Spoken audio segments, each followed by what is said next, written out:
All right, welcome to the first ever episode 1 of Pixel Beast Podcast. I hope this name isn't taken, but it probably is. We'll act like we were here first. Yeah. Oh man, I see. So perfect timing. Brett just got here, and I think Brett. he heard me do the intro because I'm sitting here looking at him on my Ring doorbell right now. What's he wearing? Khakis. Oh, khakis. Brett, is that you? Yeah, that's him. We're doing it. Brett. Alex says hi. But you told him I said hi before I asked what he's wearing. Khakis. Did you really bring the Rubik's Cube? Is he really wearing khakis? No, he's wearing sweatpants, but he looks cute. Damn.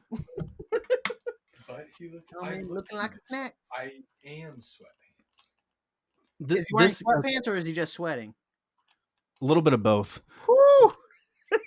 I know we have stuff we want to talk about. Well, let's just talk about that. Yeah, let's not even talk about what we were going to talk about. We're just going to talk about Brett and his sweatpants. He brought in a Rubik's Cube. Why? So he's been giving me hell about this Rubik's Cube since Conley's birthday. What was it, 2 weeks? If they've ever done one or ever known one to do. Okay. Can you do a Rubik's Cube? Yeah, dude, I've done them before. I take them and I twist them up and then I fucking throw them in the trash. And then that's done. And then I do it again a couple months later. And that's what normal people do. Right. Brett, it took him like 20 hours to do this the first time. Maybe 12. But he's getting really good at it, and he keeps telling me how long it takes him to do it. So he set a complete Rubik's Cube on my desk because I kept telling him I've never done one before and I could do it super easy. But I've never. I mean, I don't know what I don't know what I'm doing. Right. Yeah. Did he start doing these Rubik's Cubes because he was in isolation and quarantine and just wanted to get good at something? You go, whoa! I did it. You can't get it back from there. So great. This is a great start to episode 1. Yeah. Thanks, buddy. So did he start doing these Rubik's? Fuck you, Jake. Brett's part of history. Yeah, yeah, you can. I guess. I don't know. We'll find out if it'll be okay or not. Because I was going to ask, did he try to do these Rubik's Cubes things because he was in quarantine and had nothing to do but work on himself? Is that what? Because, dude, I did the exact same thing, except it just happened before we got quarantined, before we left, and because we came back from vacation and we went straight into quarantine. I bought a yo-yo, and I was like day 3 of quarantine, I was like, Shelby, I'm gonna get really fucking good with this yo-yo. And I'm not even kidding, dude. I've put hours into my yo-yo, and I can do a couple things. I'm pretty proud of myself. I say working on myself, I'm gonna use this time to work on myself and better myself. And by better myself, I mean get better at something, like being a yo-yo guy. So, yeah. Well, I've been fidgeting with this Rubik's Cube for about 30 seconds, and I'm already bored of it. Yeah. You win, Brett. Dude, okay. I blocked myself 3 times. All right. Down to brass tacks. Okay.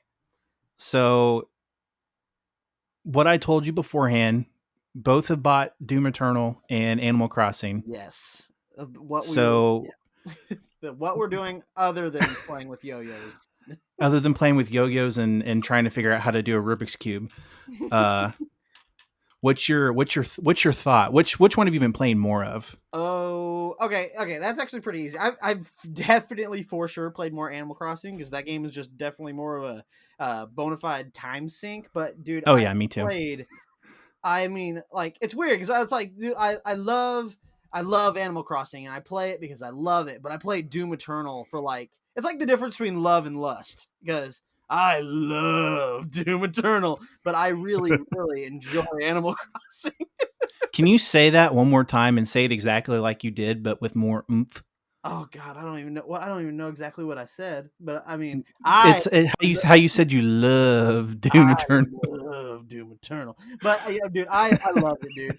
Doom Eternal is amazing, and it's weird because it's I remember whenever we first found out that both Doom Eternal and Animal Crossing New Horizons were launching on the exact same day. I was like, dude, I can't wait to walk out of Walmart with both of these games in my hands and just being like how do you balance this? It's like one is you got cute little Isabel and you're collecting bells and you're paying for your house. And the other one you're like punching demons in the face and blood and chainsaws, and it's like how do you balance that? But I think it's evened me out pretty good. I feel good. Yeah, no, I've loved them both quite a bit since they came out. I think I put way more time into Animal Crossing than I have Doom Eternal. I mean, don't get me wrong, I love Doom, but I feel the same thing happening that happened with me in Doom 2016, where I played it for the first three-ish hours, and then I haven't touched it since that weekend because I've just been so invested into Animal Crossing, and I'm trying to figure out what came out with Doom 2016 because literally, it's literally the same exact thing happened where I played like the first 3 hours, loved it, played something else that came out around the same time, and then didn't touch it till later in the year.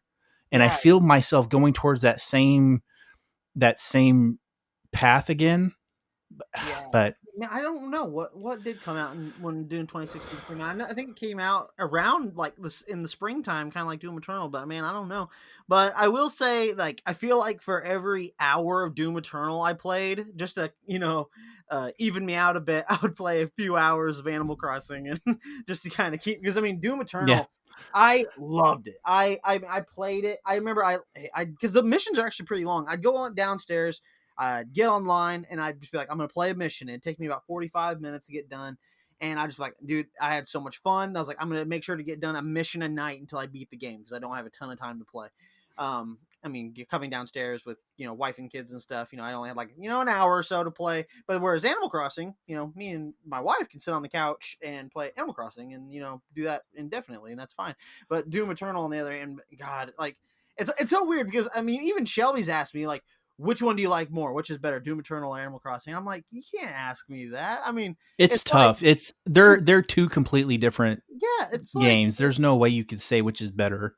yeah. I mean, you can't compare them. I mean, yeah, they're both digital media for entertainment, but they're not even the same league of each other.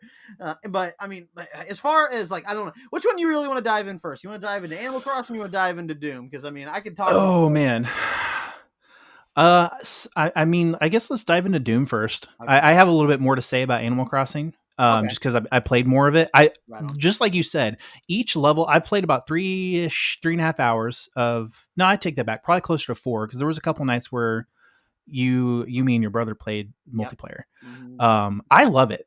I really love it. It's the same crazy action that I loved from the first one. Mm-hmm. The thing is like you said, each mission is about an hour long. So Yep. I'm only 3 missions in. And my God, I feel like you have to play that game between a certain time of day to be on. Otherwise, it's like a chess match that you're never going to win. Yeah, yeah, dude. Like I said, whenever because I mean I got it, I loved it, and it's kind of weird. It's great because Animal Crossing New Horizons, I love it, and Doom Eternal, I loved it too. And it's kind of weird having two great games not just come out around the same time, but like because like if one game comes out and then like a week later another one comes out, you're like, man, I only got to play that game for about a week before I've moved on to another game, and I feel like I didn't give that one a fair shake. But having two great games launched literally on the exact same day, it was like I'm loving Animal Crossing. But then I played the opening mission of Doom Eternal, and I was like, this is badass. Like I loved it, and I couldn't wait to start again. So I was like, okay, that's it. I got to play one mission a night at least, and I did that all the way to the end. I beat the game. I loved the game. I was actually surprised at how much I loved the story. I was digging in and reading all the codexes, just getting more invested. And there are it's just so cool because I mean, I don't really want to spoil the game there. I don't want to spoil it. I don't want to spoil it because I know you haven't beaten it. But there's some tie-ins to the original Doom games, Doom One, Doom Two, Mm-hmm. that are so cool because what this game does, because whenever Doom 2016 came out, everyone would imagine, it's a reboot. They're reimagining Doom, and this is the beginning. But Doom Eternal, without spoiling exactly what happens, changes that and shows that Doom Eternal is the continuation of Doom 1, Doom 2, Doom 2016, and now Doom Eternal. And the way they tie it together is really cool. Like, I was actually really invested in the story. I would say I wish it told the story a little bit better. A lot of reading, you to really understand. They tell the story really well, but what they want to do is they tell you as if you've already read everything. It's really confident that it wants you to, expects you to understand everything that's happened before, and it really kind of it works if you read the codexes and then play through again, because my second playthrough, I'm really understanding everything a lot better. And Doom 2016 was a lot like that, yeah, Doom where the story was 2016. there if you wanted to delve into it. If you Yeah. just wanted to go in and shoot zombies up, you could, but the story was told through codexes quite a Mhm. bit. Yeah, I mean, and this one tells the story a lot through cutscenes, which is really cool. But it'll go right over your head if you're not reading the codexes, And the story is actually really good. So yeah, like you said, Doom 2016 story took a back seat. Doom Eternal, it takes more of a front seat. But if you just want to ignore it and kill demons and do whatever, that's totally an option, like it was in Doom 2016. And that's great, but because the story never really gets in the way, the story is really good at like making things just more epic. Why is the Doom Slayer so powerful? Why is he kicking all this ass? And like, what made him the way he is? And it delves into that, and I loved it for it. And I saw it through all the way to the end. The boss fights, I loved them. The final boss fight, I wanted to rip my hair out. it was hard. The final boss fight of the game was tough. And like, there's a thing that Doom does that you might remember. Metal Gear Solid does this thing with the chicken hat. You know what I'm talking about? If you fail a mission too many times. Yeah, Yeah, they have that for Doom. I've heard of it. I've never had it experienced just because I'm so Yeah. good at the game. Yeah, yeah. I remember I got the chicken hat a couple times, but in this game, once you fail a boss fight so many times, it's like, hey, do you need a helping hand? And like, we'll give you this buff, and it'll make it where you don't take as much damage. And I was like, no, I ain't no pussy. I'm gonna beat this game, and because it was the final boss fight, and you knew it. And then every time you died, it'd offer it to you again, and I was like, it got more and more tempting every time. But I finally pushed through, beat him, and the end of the game was just absolutely epic. I don't want to say I can't wait for the next game, because I mean, I can't. I will play it as soon as it comes out. But really, as soon as I beat it, I just wanted to run through it again, and then run through the master levels, which are incredible. Because you know, uh, basically, when you run through Doom the first time, you have a mission that's like, hey, mission one's pretty easy, mission two's a little bit harder, so on, and they introduce more demons, making it more difficult. But whenever you beat the game and you have all these weapons and you've gotten so much better, you go back to the first mission. It's a cakewalk. And so the way they fix that is they add master levels, which is like, hey, now you go back and play these easier missions, but with all of the demons. So all the harder demons, and they make it a completely different level. And I love that about the game. I can't wait to play through all the master levels as they release, because they only have a few out right now. But yeah, dude, Doom Eternal is great. If you love Doom 2016, you're gonna love Doom Eternal. It's faster, and I know that's something you mentioned before, because Doom 2016 That's a is great. great. You know what? That's crazy because I wanted to segue into that. There was 2 points in particular that I wanted to talk about because it's stuff that we've talked about before. Just getting online and talking about it was the soundtrack and the gameplay of this game. Like I thought 2016 when it first came out, the gameplay and the music that was the best soundtrack and Oh, gameplay of any game of oh, of the yeah, generation at that time that I thought. yeah. And then Doom Eternal came out and completely shat on that. I actually went back and re-downloaded 2016 and played it for a little bit Uh before huh. this, probably a couple days ago. And oh my goodness, it is so jarring to go back to that game because that game is so slow.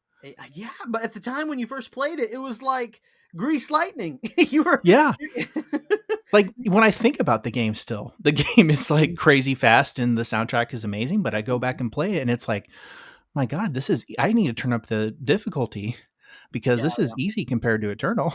yeah, dude. Like Doom 2016, I remember playing it, and it was just I loved it. And I mean, I know I've told you this before, but ever since I first played Doom 2016, I kept it installed, or sometimes I'd uninstall it, but I would keep it installed for a long periods of time, because every few months I'd go back to play it, because it just gives you that Doom high, I doing was that, the that Doom same dance, and I exact way. love doing that. That was one game that I always had installed. If there was Mhm. nothing else I could think of playing, or if I had like a quick hour or something, like, you know what, I need to de-stress. I'm gonna jump on Doom 2016, just run through a couple levels and be done. Yeah, And that's all I did. It was just one of those games. yeah, This one I can't do that. right? Nothing else gets that, I mean, it's crazy because I mean, like, how long we've been playing shooters and all this and that, but just doing, I keep calling it like because Doom is like the gameplay of Doom, the combat is just a ballet of death and destruction, and the harder it gets, the more fun it gets, which is kind of weird because you think the more harder it gets, the more it it forces you to kind of stress, and that's the case. But whereas in this game it gets harder, it gets more stressful, it really pushes you to get better, and then the next thing you know, you are doing all these crazy things that you're like, I can't believe, getting past an obstacle in Doom Eternal is so satisfying, and you love that, you just feel badass. It's a total power trip, and I One love it. thing, That's why I would keep Doom 2016 around, because I knew every few months I'd go back and play it. But after playing Doom Eternal, it's ruined Doom 2016 for me, which is bizarre because, like I said, I would go back and play it every few months, and I mean, I love to admit that because I mean, we got a great game that we can keep and getting enjoyment out for years and years to come. But I can't believe, as much as just completely loved Doom 2016, Doom Eternal's better, and I don't know if I can go back and play Doom 2016. you know what's crazy about Doom Eternal that I love so much when I think about it, just in the broad spectrum of things. So Doom, the original Doom, way back in the day, was one of the games that revolutionized first person shooters. And every game since then, its first person formula is based off of what Doom and Wolfenstein and Duke and all those did back in the 90s. And the Right, crazy thing about this game is I feel like excuse me, of all games to revolutionize shooters again, it's Doom. dude. 20 years later, That's because the crazy thing about the gameplay in this game, for a shooting, like for a shooting game, for a first person shooter game, or just any shooting game in general, is they make the gunfights meaningful, and Mhm. each gunfight is a puzzle because every single bit of your arsenal is important and is required in every single gunfight. You Yeah, have some games, most games actually, Division. It's going to sound weird that I'm throwing this in there, but even Halo, like, you know, Division, Halo, Destiny, all these games, they they throw crazy amounts of enemies at you, but to make it more challenging, they'll make them more aggressive, or they'll add more hit points to them, or they'll make them, I don't know what it'll make their aim incredibly good the higher difficulty right, you go. right. But it's still like you could still rely on two or three bits of strategy that you've used the entire game to get through the gunfight. Not this Yeah, game. This yeah, game throws different shooting galleries, different enemies at you, and they throw them at you in a way where some will advance on you, some of them will just sit back and pick you off from afar, and you've got to figure out, how do I get to them? How do I make sure I have the ammo to kill them and not die in the process? And it's like you said, it's like this ballet, almost puzzle match oh, every single gallery. And I no think, other game has done that. And it's dude, crazy that for all games to revolutionize that again, it's Doom 20 years later. that I love everything that you just said because very, very much so.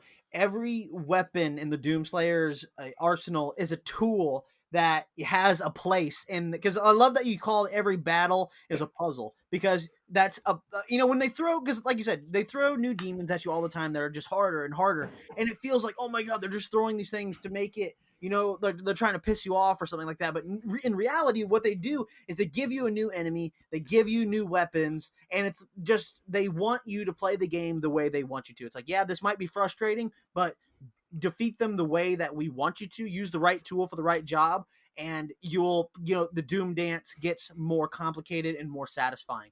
And that's 100% true. And I also love that you mentioned, like, the shooter to come in and just make me interested in first person shooters again is Doom Eternal after all these years. And what I love about that is the fact that every other popular shooter you could think of, they're trying to copy each other. I mean, even the big ones like Call of Duty, when Titanfall came out, they were like, okay, with the next Black Ops, we need wall running and double jumping.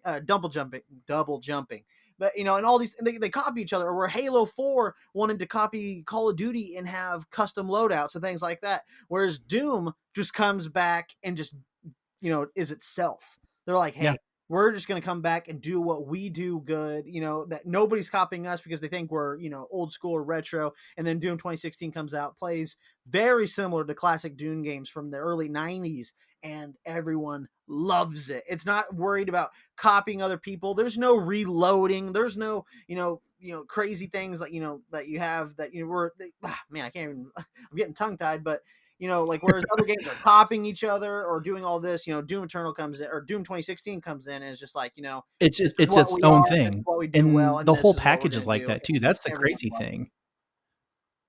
Yeah, Say it the again. whole package is that way, and that's the whole Yeah. package is that way, and that's what's crazy. Okay. Going back to other games, kind of copying each other, and pumping out the same stuff. I mean, Mm-hmm. Call of Duty most recently. I mean, this will get a lot of flack, but it is a fun game type. But Warzone, I Yeah. mean, it's another battle royale that Yeah. takes a It's just lot cashing in on of trends. inspiration. I mean, it takes a lot of inspiration from Apex. Yeah. And then I mean, if you look at Battle Royale in general, it's like it's a thing that is relatively new. It comes out and then, it just takes off, and then all these big shooters, be it Call of Duty, Battlefield, and even Fallout with Fallout 76, they're like, how do we capitalize on this and, make a mode that can, give that audience what they want. Whereas, here's Doom comes out in 2016 when, yeah, Fortnite is, or, I don't actually, Fortnite wasn't out yet, but you know what I mean. Doom Eternal comes out now when Battle Royale is this huge thing, and they're like, we know what we are. We don't need to copy anybody. People love our games for what we do, and they're not chasing trends. They're just doing what they know they do well. And I think that shows why. That's they why come it's out, and so that's what's good. so funny. They come out, so COD's like, oh, we've got our own battle royale, and you can buy back players, and there's this gulag feature. Don't get me wrong, it's fun. The one night that I played it, it was fantastic. Mm-hmm. But then Doom comes out here, just not giving a shit. Oh yeah, we got a 2v1 arena style multiplayer. Yeah, Two monsters, one Doom Slayer. It's pretty badass. yeah, and that's a good, because I No, mean, I nothing. feel like I've said just about anything I can about the campaign without spoiling it, but battle mode, like you said, whereas all the big multiplayer guys are chasing whatever's hot, be it battle royale or whatever. This game goes a step even further opposite from that, because Doom 2016 actually had like a Slayer or a team deathmatch style multiplayer, and this one takes it even farther away from that and does this asymmetrical multiplayer experience where, like you said, it's two demons versus the demon slayer. First to, was it 5 or best of 5 rounds, and it's completely new, unique, and they actually handled this in-house. It did, because they didn't actually make their multiplayer for Doom 2016, they outsourced it. But Doom Eternal, they handled it in-house. It's different and it's great. I really enjoyed it. I know me, you, and my younger brother played it. We had a great time, and really, I feel like that is just like the cherry on the top. It's not overloaded with microtransactions. I actually don't think you can buy anything in Doom Eternal. And the camp, I mean, you come for the campaign because it's fantastic. But if you have some friends that have Doom Eternal, hop in battle mode. It's a blast. So you're saying great game. Oh, fantastic game! Definitely in the So running it's with okay. my game of the year. You're like, so you don't like it? You So didn't enjoy it. so tell me how you really feel about it. I think Brett just left. Nah, 7 out of 10. Rent I feel like I'm such a stalker on my on your on my neighbor. Ring doorbell. Oh, Oh, Brett's leaving. What the heck? Brett, See where he's no. going. Okay. All right. Well, we're 24 minutes in, so I think we've done everything that we We can with. crushed it. We We crushed crushed Doom everything with Eternal. Doom Eternal. Yeah. Now, the second game, Animal Crossing. Animal We Crossing. won't take too terribly long of a time on this one, since we ended up talking about Doom Eternal way longer than I thought, but Yeah. that's okay. It's a pretty I mean, baller if game. you think about it, like Doom Eternal, Doom Eternal, there's a lot to talk about in Animal Crossing. If you know what it is, you know what you're getting. And Yeah, I I mean, would say that's definitely the big difference between the two. Doom 2016 feels, or Doom Eternal, it feels same but new. yeah. Like it reiterates on the mechanics that it brought with 2016, but it Hmm. feels like a completely new game, Yeah. which is crazy. I mean, just Which from is what it's we everything talked you want about. in a good sequel, honestly. Bigger, better, And faster.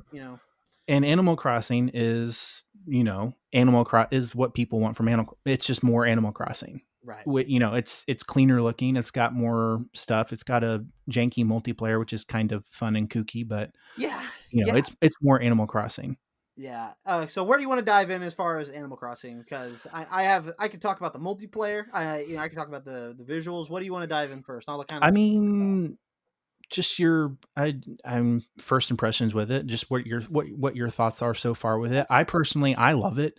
I mean, I've been it's become part of my daily ritual Yeah. where I wake up, I'll get some coffee or some water or something, and then I'll lay in bed or sit on my couch for half an hour and jump in and get my Nook miles and search for fossils and all that stuff. And it takes about 45 minutes, and then I set it down. I'm like, okay, time to get started with the rest of the day. Yeah. But that's Wake really up, drink what my it's turned coffee, into. scream at my goldfish, and then hop on Animal Crossing. Yeah, I mean, I love it. I absolutely love the game. I feel like there's not going to be as much to talk about because it's just more Animal Crossing. Yeah, And I and think at this point, it's like, it. you I know if think you like it. the thing that gets me, I feel like the game is designed for you not to play it 24/7. I feel Oh, like it's for sure. designed for you to come in and play it for a couple hours, put it down, pick it up the next day or pick it up that night, play it for another hour, and that's it. It's That not designed that way. And that's what's so tough to get used to is that, it's it's a game that it's like having a Tamagotchi in 2020. yeah, You dude. check on it every couple hours and then you go about your day. Yeah, I as far as Animal Crossing goes, and it's kind of weird because I'm glad that we have a group of friends that really enjoys this game. We all were looking forward to it. We all picked it up day one. But I see online all the time people asking, "Hey, should I get Animal Crossing New Horizons? Will I like it? Is it good?" And when people ask you, "Is Crossing New Horizons good?" It's like, how do you answer that? It's like, so you obviously haven't played Animal Crossing, because if you have, you wouldn't ask that. You know exactly what Right. you're getting into. You know exactly what you're going to get into. Because how does your gamer that plays Call of Duty every night, or whatever game, and really any other game other than like Animal Crossing, like how do you introduce them into this and explain? Yeah, it's a great game. You'll love it, but it's not like any other game. Like you said, you hop on and you play for an hour or so, maybe hop on again that evening, and then you really know at a point in your game where you're like, okay, I'm done for today. I'll hop on tomorrow. Well, And it's interesting because if someone ever came to me and asked, should I buy this game, mhm. I wouldn't know how to answer it That's what I because mean. That's what. Yeah, there's no. It's like you can't tell them what the objective. There's real no objective. It's like, okay, what's the point of the game? Well, the point of the game is whatever you want it to be. Okay, so how do what do you do? Well, you fish, you sell fruit, you dude. check turnip prices, Yeah, like it's like if someone comes you up and dig asks up stuff, you you, plant flowers. It's like like I said, it's like having a Tamagotchi pet in 2020 dude. or like an online Japanese garden. It's literally just something that you can do to keep your hands busy, but it's relaxing and fun. Yeah, it's almost like as if somebody walks up to you and asks you, "Hey, is Animal Crossing New Horizons good?" It's like, well, I'm gonna need to get to know you better. We're gonna have to go out to dinner and get to know each other, and then I can let me get to know you, and I can answer that question more accurately. We're gonna have to go out at least 2 or 3 times before I get into bed with you. But yeah, dude, like if you're an Animal Crossing fan, you're gonna love it. You're doing what you do in Animal Crossing. The two biggest iterations that they did to New Horizons is the DIY and the Nook Miles. You can now Mhm. craft things, which is great because everybody's got to have crafting, and it makes sense in an Animal Crossing game. You're Right. crafting anything and everything from tools to new furniture, whatever. And then the Nook Miles, which is probably their most ingenious thing they've added to the game. I do love that mechanic. I mean, it seems so obvious because like it does I mean, it does what it's supposed to. It rewards you for doing everything. Yeah, it Like there's a reward for doing every single little thing. because even if you because I mean I played Animal Crossing New Leaf so much on my 3DS, and like it eventually got to that point where it was like, man, I really want to, after I'd played it hundreds of hours, I was like, okay, I'll hop on from time to time because my house is like as good as I want it. My town is pretty much complete. Everyone's happy. I would literally just get on holidays to see what they're going to do for the holidays because if you don't know, Animal Crossing goes in real time. So if it's nighttime outside, it's gonna be nighttime in the game and close. The stores close and all that stuff. And so when it's Halloween in real life, it's Halloween in your game, and it's really cool. And but it So really I'm gets excited for Sunday because I mean, all my family's funny back day. home, and I mean, there's really no, you really can't go out and drive and visit them with everything going on. Right. So I'm excited for Sunday, just to see what whatever, I guess, what there is to do, and then finally figure out what that secret gift is for. Yeah. I did. Have you been to my island? I haven't been in a hot minute, but I will say about Sunday being Easter, and what are they going to do in Animal Crossing for Bunny Day? Dude, I am ready for Bunny Day just to get past it because I am Yeah. so tired of finding eggs. It's Shelby. You know what? You, See, you, here's the you hear thing. Shelby, me yelling at Shelby from across the house. She'll be here, God damn it! And she knows I'm I've fighting with a damn egg when I'm trying to catch So my egg. this is my crazy OCD with this game. I think I've created all the DIYs that you can already, and that's why I was wondering if you've been to my house or not, because I have a room primarily dedicated to all the Bunny Day DIYs. You sent It's a got photo. everything in there. You sent the photo, and I saw it, Did and I I was send the like, photo? yeah, yeah, you sent it to the group, and I looked at Yeah. it, and I was like, God damn, because I haven't crafted a single Easter thing in that game. And here's the thing, Alex. I finished all that by Wednesday. I'm still collecting the eggs. I Dude, don't I know why I'm know, I'm collecting them, but when nervous. I see them, I get excited. I still pick them up. I still fish for them. Like I'm just hoarding these eggs for some stupid reason, and I have no idea why. Oh my I god. don't understand. Yeah, I So that's I why I'm get excited for Sunday to see what the what special you get. gift is for doing all the yeah. I'm gonna come up at like wake up in Animal Crossing, walk out my house, see the Easter bunny over there. He's gonna be smiling to my neighbors. He's gonna look over at me and side eye me and be like, I noticed you didn't do a goddamn thing all week. I'll be like, get out of my town, bro. Yeah, it's I mean, to sum it up, I love the game. I think it's great. But it's one of those things where it'll be really hard to sell anyone else on the game. It's more or less you just have to buy it and try it out. And Yeah, if it's something that you like, you like. And there's real no way to explain it. There's no like objective to it. You kind of have to make your own objectives because you're building up your island. I mean, mine right now, I have no idea what I'm gonna do with my island. Everyone, like Zach's island is all organized and everything, and Shelby's organizing her island. I've got everyone spread out. Like I've got three houses. I finally decided, you know what? I'm just gonna keep them all kind of spread out and right. have districts. Yeah, So I have three houses in one section. I have three houses in another section, and I have three houses on the main island. And I figured, you know what? That makes sense for Sunnyvale Island, that they would have their own districts. yeah.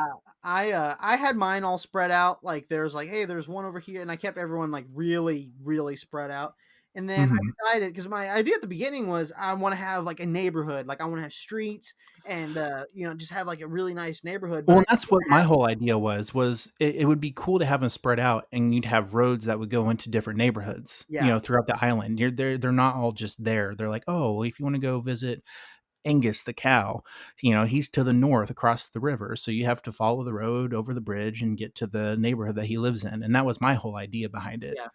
That I basically what I end up doing because man, it costs so because I had everybody spread out, and then when I wanted to bring them together, it cost 50,000 bells to move each individual home, and Yeah, so I've paid to move everybody, and so I moved. I saved up the money to move because I originally was going to move my museum and my like the Nook shop, the Nook and Cranny. yeah, I was originally going to move those and the clothing store to a different area because I had the clothing store right next to City Hall. right, And then as soon as I found out how much it cost, I'm like, you know what? I think I'm just going to move one of these. So I ended up just moving Nook and Cranny next to the clothing store, which is next to Town Hall. So I figured, okay, that's my shopping square. So I left the museum to the north, and I figured that weird little patch between the museum and the house, I'm just going to do like I don't know, like a mini park or something that's like a museum park, just to make it look like I knew what I was doing. Yeah. See, everything went according to plan. Yeah, mine. Exactly. I end up having two neighborhoods, one cluster of houses on the east, and then another cluster of houses on the west side. But really, the reason I took me so long to commit to that is because I wanted to have roads first. I didn't know exactly how the road mechanic would work, and so I've been waiting until I get roads because I kind of screwed myself over because I'm at the end of the game as far as rolling the credits and being able to customize my island indefinitely, like terraform, add roads, all those things. But I can't because a certain somebody, the KK Slider, won't come to my island because my island rating's not high enough. And the reason that is because I made the choice early on in the game to just have apples on my island. I was like, dude, I kind of like the idea of like my island. Everyone's island should be unique, and so I was like, Oh. I'm gonna be the apple island, and then I know Shelby's the cherry island, and Jake's the orange island, and and I was like, that'd be kind of cool. And so I made that decision really early on to exclusively have tons of apple trees. And now that I'm getting towards the end of the game, they're like, hey, we need more fruit If you trees, need right? fruit, let me know. Like I with mine, I have orange trees all over the place, but I call it my orchard. Right. That's kind of like sectioned off towards like the bottom left hand corner of my island, where I have like a row of peaches, cherries, oranges, and pears. And it's like in a nice little row, but no Yeah. more than That's that. I all really figured I'll have a nice like little farm or orchard kind of off to the side, and then the rest of my island will be natural. yeah. So I would try something like that. That's what I'm going to end up doing. But lately, all I've done is it's kind of a pain because it takes like 3 or 4 days for a tree to grow. I planted a bunch of cherries, a bunch of oranges, a couple peaches, and waited, Mhm. and then they grew. And then I talked to Isabel again, and she still didn't raise my star rating. And now she says I need to plant a bunch of flowers. So I planted a ton of flowers, and it's still at 2 stars. So I'm just waiting. Every day, get on, do a little bit more. Hopefully, That it'll get Isabella is a bitch. cool. But yeah, I'll get there eventually, and then once I can get roads, I can really map out my town the way I So want. is that how you get the roads and the Yeah, terraforming is after he comes the first time? yeah, that's what. The only reason I know that is that Shelby did that already, and it's crazy Oh. that she's beaten the game I before I was did. wondering because I'm still getting I think I have like one I think one villager spot that's not filled Yeah, yeah, yet. you got to get all your villagers and then get a 3 star island, and I've been sitting at 2 stars forever, and just trying to grind that back because I made the decision early on to exclusively have apple trees, but we'll get there. And then I can really make my town the way I want. But yeah, like you said, if you've never played an Animal Crossing game, man, the only way you can really figure out if you're gonna like it is to try it because I can't recommend it for you if you don't like that kind of a game. And I personally love it. I know you love it. I can't wait to play more. I can't wait to see all the different seasons, all the new stuff that they're gonna add. I am addicted to filling my museum, and I'm getting there, dude. I think I'm getting close too. I that's the everything as soon as I get something new or if it's something I'm not sure that I have, I will take it to the museum first before I sell it because I want to make sure that that sucker is full up. Like I Right. think I have most of the fish that I can get right. I think I have all the fish that I can get at this moment I'm with the the seasons, and then the museum's pretty close too. I mean, the other stuff I could probably get if I time hopped, but I don't want to time hop. There's no point. same. I might as well. If this game wants to be a slow burn, I'm gonna let it be a slow burn. Hmm. Yeah, and it's just kind of like Red Dead Redemption 2.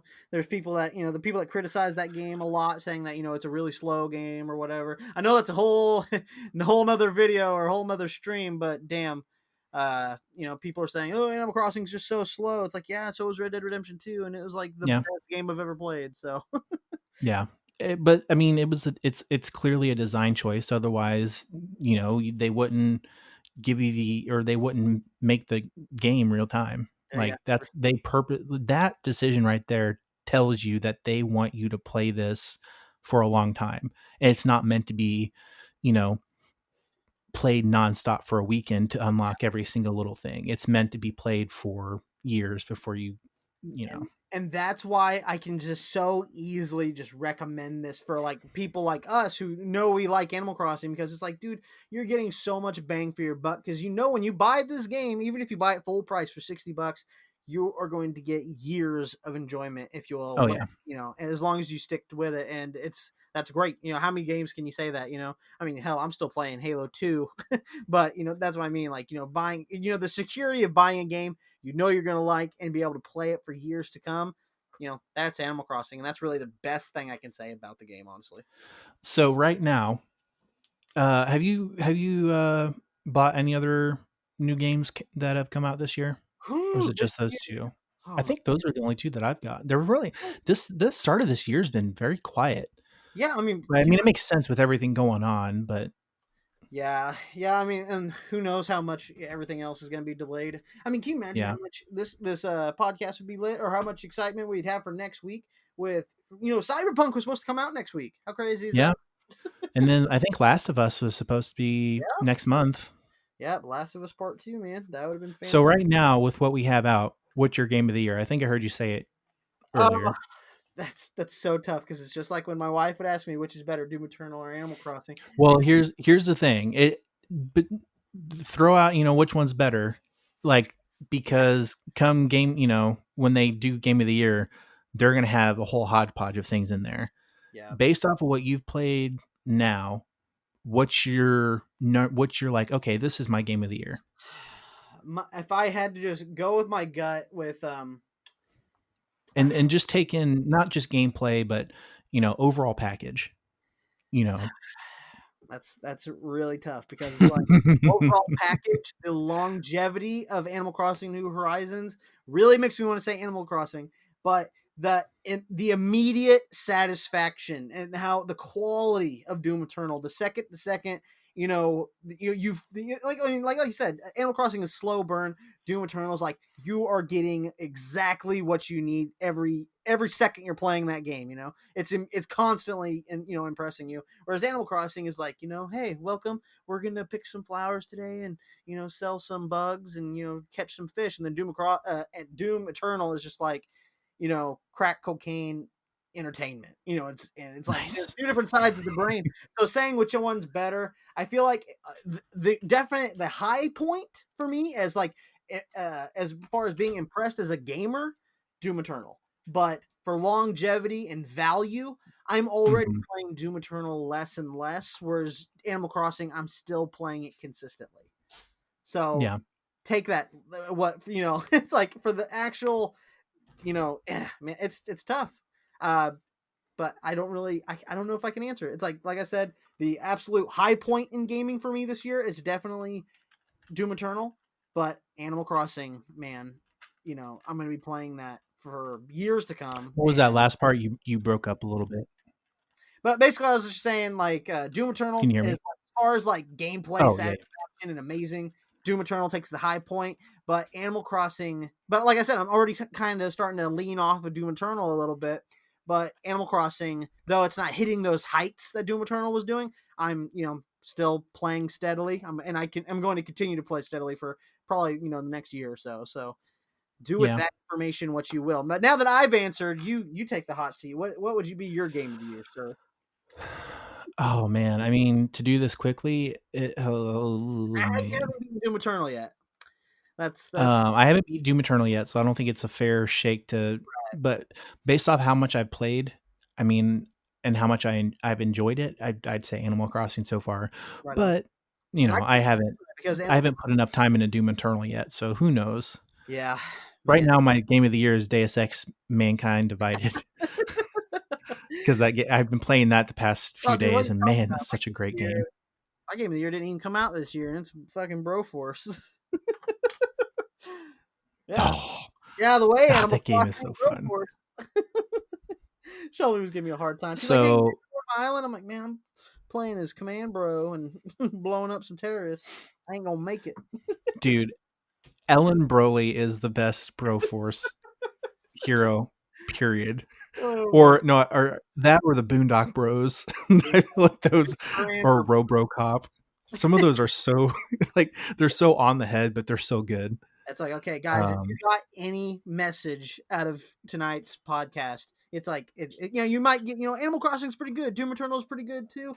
Doesn't matter. Buy Broforce. It's on sale right now for like $2 on the Nintendo Switch. Why are you still here? now that is something that I can go for. So we're at 45 minutes right now. So before we end the inaugural episode 1 of Pixel Beast podcast, do you have anything you want to, I mean, if anyone happens to listen to this at all, if they do, anything you want to plug, any upcoming series or projects or anything you have going on for your channel? Oh, for the channel. Well, What's this your channel name, by the way? I don't know. You don't remember? Yeah, the YouTube channel live from my basement. Watch us play games bad and talk about cool Talk about stuff. them even worse. But yeah, as far as the calendar for games coming out this month, I mean, we cover a lot of Star Wars Battlefront 2 over there with all the expansions and stuff coming out for that. We also got Fallout 76 Wastelanders We is got Wastelanders coming out Monday. I think it's 4 days away. And Yeah. we're definitely going to hop on that, do some coverage. We got Predator Hunting Grounds at the end of the month. We're going to do some coverage on that. Oh, that I'm excited for that. There's something else. I got to look. We did do start Halo up again. Oh yeah, man. Yeah, we're playing through Halo Combat Evolved because it just recently came to PC and we love Halo and there's not enough of that on the channel, so we're fixing that. But also at the very, very end of the month is Modern Warfare 2 remastered because it only came out on PS4 and not on Xbox One, and I'm sad still.